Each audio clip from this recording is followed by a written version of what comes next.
Hello বন্ধুরা, সবাই কেমন আছো? আশা করছি ভালো আছো। তো নিয়ে চলে এসেছি আজকে রান্নাবান্না ভিডিও। কড়াইতে তেল দিয়েছি, দেখতেই পাচ্ছ। শাক ভাজা করবো। এই যে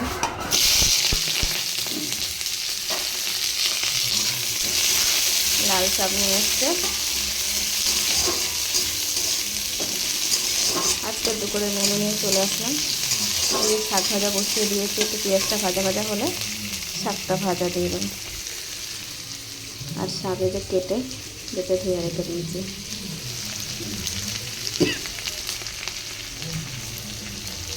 দেখো পেঁয়াজটা তো ভাজা ভাজা হয়ে গেছে, শাকটা দিয়ে দিয়েছি। নুন দেবো, হলুদ দেবো, দিয়ে ঢাকা দেবো। অল্প করে জল দিতে লাগবে না, বেরিয়ে যাবে। দেখো শাক ভাজা হয়ে গেল। 2-4টা চিনির দানা দিলাম, একটু পিটকুটে ভাব থাকলে শাকটা কেটে যাবে। শাকটা আমার হয়ে গেছে, এবারে নামিয়ে নেবো, নিয়ে আর মাংস বসাবো। তো দেখো কড়াই ধুয়ে বসিয়ে দিয়েছি, দিয়ে মাংসের আলুগুলো ভাজার জন্য দিয়ে দিলাম। একটু নুন হলুদ দিয়েছি, আলুগুলো আগে ভেজে নেব। ফোড়নে একটু জিরে তেজপাতা ফোড়ন দিয়ে পেঁয়াজ ভাজার জন্য দিয়ে দিয়েছি। আলু ভেজে তুলে নিয়েছি। আর এদিকে দেখো পাশে কড়াই বসিয়ে দিয়েছি। এই যে একটু উচ্ছে, পটলের ডাঁটা, আলু, লাল আলু একটু ভাজা করব। এই যে কড়াই বসিয়েছি, গরম হয়ে গেছে, তেল দিয়েছি। একটু কালো জিরা শুকনো লঙ্কা ফোড়ন দেবো। কালো জিরা শুকনো লঙ্কা ফোড়ন দিয়ে দিয়েছি।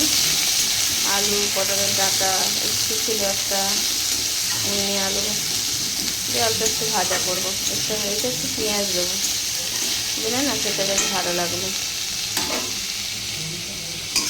পেঁয়াজটা ভাজা ভাজা হোক, মশলাটা করে নিই। মাংসে মশলা হলুদ সব দিয়ে দিয়েছি, ভালো করে মশলাটা কষিয়ে নেব, তারপরে মাংসটা দেবো ওর মধ্যে। আর এদিকে ভাজাটা দেখো আমার প্রায় হয়েই গেছে। কার কার রকম ভাজা পটল লতি বলো, পটল গাছ বলো, উচ্ছে দিয়ে আলু দিয়ে একসাথে করে ভাজলাম। একটা উচ্ছে ছিল, ওর মধ্যে দিয়ে দিয়েছি, কী করবো। আর এদিকে শাক দেখলে, আর এদিকে চিকেন হচ্ছে। আজকে রবিবার, সবার বাড়ি বাড়ি মাংস থাকবে। আর সবার বাড়ি থাকুক না, তো অনেকে খেতে পছন্দ করে না, সে ঠিক আছে, কিন্তু রবিবার হলেই আমাদের বাড়িতে মাংস হয়। কিন্তু আমার মেয়েটা মাছ নিয়ে আসলে ও মাছ খেতে পছন্দ করে না। রবিবার মানে মাংস খাওয়ার দিন, খেতে হবে মাংস। মাংসের মশলাটা প্রায় কষা হয়ে এসছে, মাংসটা দেবো করে। তো মশলাটা কষা হয়ে গেছে, মাংসটা দিয়ে দিয়েছি। ভালো করে মাংসের সাথে মশলাটা কষিয়ে নেবো। তো দেখো আমার ভাজাটা তো পুরো কমপ্লিট হলো, নামিয়ে নিয়েছি, নিয়ে ভাতটা বসিয়ে দিলাম। আর এদিকে মাংসটা প্রায় কষা হয়ে এসছে, আর একটু কষা হলে হয়ে যাবে। তো দেখো চিকেনটা তো কষা খুব সুন্দরভাবে হয়ে গেছে। এবারে জল দিয়ে দেবো, আলুও দিয়েছি, দিয়ে একটু ভালো করে কষিয়ে নিয়েছি। জলের গরম জল আছে ভাতে, ওটা দিয়ে দেবো। তো এই যে বেশি জলটা গরম না, উষ্ণ উষ্ণ তো দিয়ে দিয়েছি। একটু পাতলা পাতলা ঝোল করবো, বেশি গাঢ় করবো না। তো দেখো গরম গরম চিকেনের ঝোল রেডি হয়নি, আর একটু হবে। তো বন্ধুরা আজকে তোমার এই রান্নাবান্না ছিল।